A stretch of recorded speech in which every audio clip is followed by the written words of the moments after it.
Bonjour, bonsoir, voici l'histoire. Aujourd'hui, la suite du livre de Robert Escarpi, Les Contes de la Saint-Glinglin. Cette fois, c'est le voyage en catimini. Il y avait à la guerre de Troie un guerrier grec qui portait le nom de Stentor. Il était célèbre pour la force de sa voix, quand il injuriait ses adversaires avant le combat. Les malheureux mettaient bas les armes sans même essayer de se défendre, tant le vacarme était épouvantable. En fait de musique, Stentor aimait tout ce qui faisait du bruit. Le tintamarre des trompettes, le fracas des épées sur les boucliers et les casques, le tonnerre des chars de combat roulant à pleine vitesse sur la pierraille de la plaine. Il avait la démarche pesante, et quand il se déplaçait, on entendait à 100 pas à la ronde le martèlement de ses talons et le cliquetis de son armure. Quand il dormait, c'était bien pire encore, car ses ronflements ameutaient le camp grec et alertaient les sentinelles troyennes sur des lointains remparts. Avec lui, il était bien inutile de prendre l'ennemi par surprise. Son moindre chuchotement ressemblait au beuglement d'une trompe, et sa respiration caverneuse résonnait comme le souffle d'un ouragan. Quand la guerre fut finie, Stentor s'embarqua pour regagner sa ville natale d'Argos. Alors un profond silence descendit sur les plages de Troie. Vainqueurs et vaincus poussèrent un grand soupir de soulagement et se débouchèrent les oreilles. Stentor faisait donc voile sur la Méditerranée en direction d'Argos, et le voyage s'annonçait assez bien, quand soudain se déclencha une épouvantable tempête. Il faut dire que Stentor avait eu l'imprudence de défier le dieu Hermès et de prétendre qu'il avait la voix plus forte que lui. Hermès n'est pas un dieu particulièrement vindicatif, mais il résolut de donner une leçon à l'outrecuidant. C'est donc lui qui pria Poséidon, dieu des mers, de soulever cette tempête. Elle fut particulièrement réussie. Les vagues se fracassaient sur la proue du navire et balayaient le pont avec un grondement assourdissant. Le vent hurlait à casser les oreilles et le tonnerre ébranlait le ciel noir déchiré d'éclairs. Stentor était dans son élément.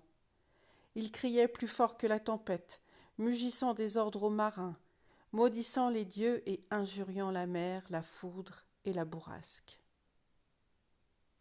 Mais la lutte était inégale. Une lame monstrueuse prit le navire par le travers et le brisa net, jonchant les flots d'épaves et de débris. Aussitôt la tempête se calma, et Stentor se retrouva seul, accroché à un tronçon de mât qui dérivait au gré des courants.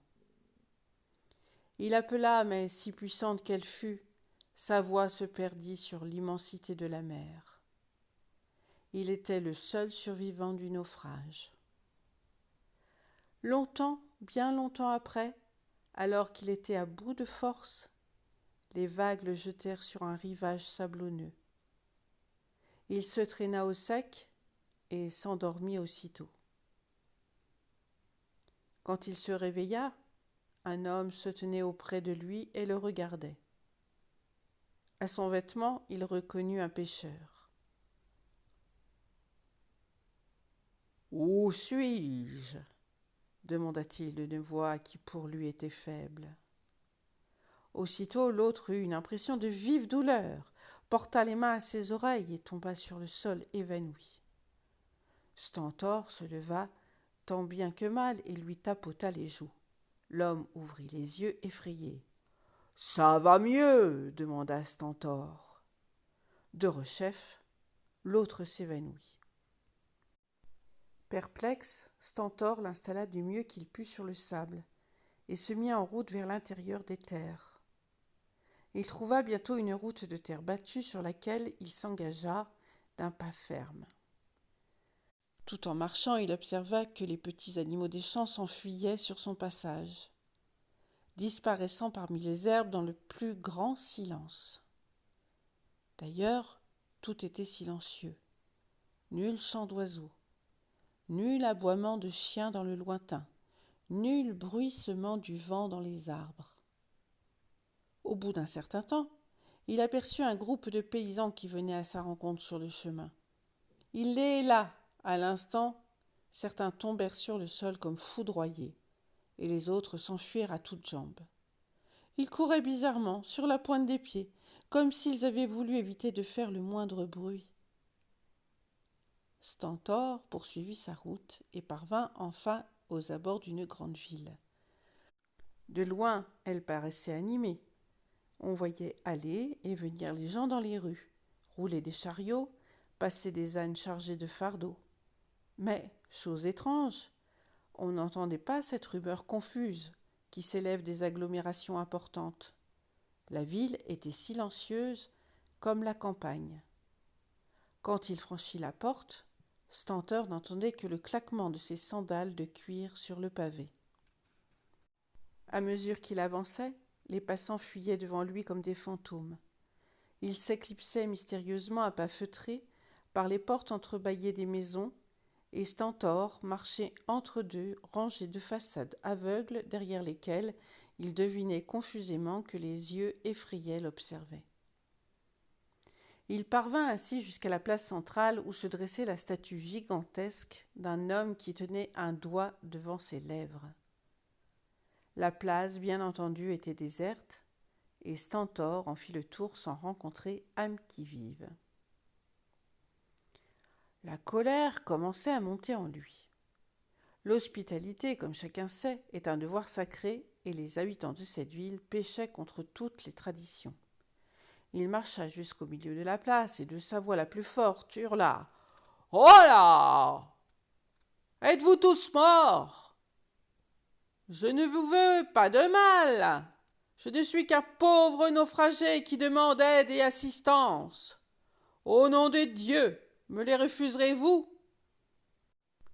Le tonnerre de sa voix se répercuta le long des rues vides et fit trembler les édifices sur leurs bases. Une corniche se détacha d'un temple voisin et s'écroula silencieusement. Stentor s'attarda à considérer les dégâts. C'est ainsi que, le dos tourné, il ne vit pas sortir d'une rue adjacente un groupe d'hommes armés qui avançaient comme des ombres et sans le moindre bruit. Chacun portait sous son casque d'épais tampons de laine qui lui couvraient les oreilles. Ils parvinrent à proximité de Stentor sans qu'il s'en aperçût. Sur un signal silencieux, ils s'élancèrent tous ensemble vers lui et eurent au fait de le maîtriser. Leur premier soin fut de lui fixer sur la bouche un solide bandeau qui l'empêchait d'émettre le moindre son. Stentor se défendit comme un beau diable, mais que faire contre le nombre? Il ne pouvait même pas crier. Le bandeau, l'étouffant à moitié, retenait sa voix au fond de sa gorge. On le mena vers une porte de prison où on le jeta dans un cachot sous terre. Les murs et le sol du cachot étaient revêtus d'un épais matelas, et il y régnait un silence profond. Épuisé par tant d'aventures, Stentor s'endormit, son bâillon toujours sur la bouche. Un très léger cliquetis l'éveilla. La porte du cachot s'ouvrit sans le moindre grincement sur ses gonds bien huilés. Un vieil homme barbu parut sur le seuil. Il considéra longuement le prisonnier. D'une voix à peine audible, il murmura « Je vois à ton costume que tu viens d'Arcos. J'y suis allé autrefois et je parle ta langue. Mon nom est Olybrius. Si tu me promets de parler doucement, très doucement, je déferai ton bâillon et nous pourrons causer. » « Où suis-je » ?»« Moins fort, s'il te plaît. Nous avons l'oreille fine et nous entendons le moindre chuchotement. Tu es ici en catimini. » « En catimini ?» La catimini est le nom de ce pays où règne le roi Motus. C'est un pays prospère et riche, mais comme tu as pu t'en rendre compte, le bruit en est banni, le silence est la loi. Mais comment peut-on vivre sans faire du bruit? On y arrive très bien. Il y a très longtemps, la catimini avait atteint un tel degré de puissance et d'activité qu'on n'y entendait plus nuit et jour dans les rues que le roulement des chariots, le martèlement des forgerons, les cris des marchands, les fanfares des trompettes de l'armée qui s'exerçaient et l'incessante rumeur de la foule. Les habitants ne connaissaient plus de repos. Ils devenaient nerveux, irritables, moroses, grincheux. La ville était secouée de constantes querelles. C'est alors qu'un roi sage édicta la loi du silence. Les hommes furent les premiers à s'y soumettre.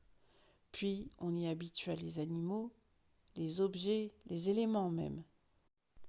Quand une tempête souffle ici, c'est à peine si on entend un susurrement, et quand un orage éclate, le tonnerre se tait. Pourtant, catimini ou pas, il faut bien parler.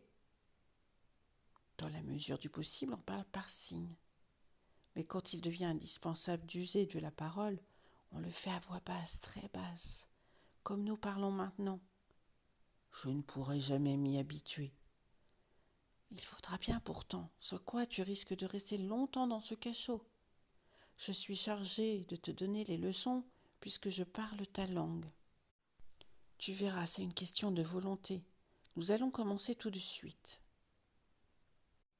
Et Stentor prit sa première leçon de silence. Il y en eut beaucoup d'autres. Ce n'est qu'au bout de plusieurs semaines qu'on l'autorisa à sortir de sa prison.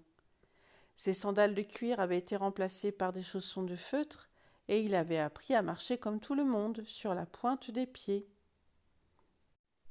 « Souviens-toi, lui rappela Olybrius, les gens d'ici ne supportent pas le moindre bruit.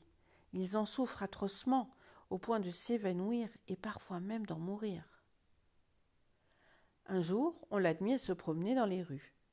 Plus personne ne fuyait devant lui. Les gens l'accueillaient avec des sourires avenants mais silencieux. Quelquefois, une furieuse envie de parler lui montait à la gorge, mais il se répétait à lui-même « Catimini, je suis en catimini », comme un mot magique, et sa bouche restait close. Il avait souvent avec Olybrius de longues conversations chuchotées, et il en apprenait toujours davantage sur les mœurs du pays. Il parlait maintenant couramment la langue catiminienne, ce qui était facile car elle contenait peu de mots. Peu à peu, il avait pris lui aussi le goût du silence et souffrait quand d'aventure un bruit frappait son oreille. Un jour, son vieux mentor lui dit « Le roi Motus désire te voir. » Stentor se rendit donc au palais royal.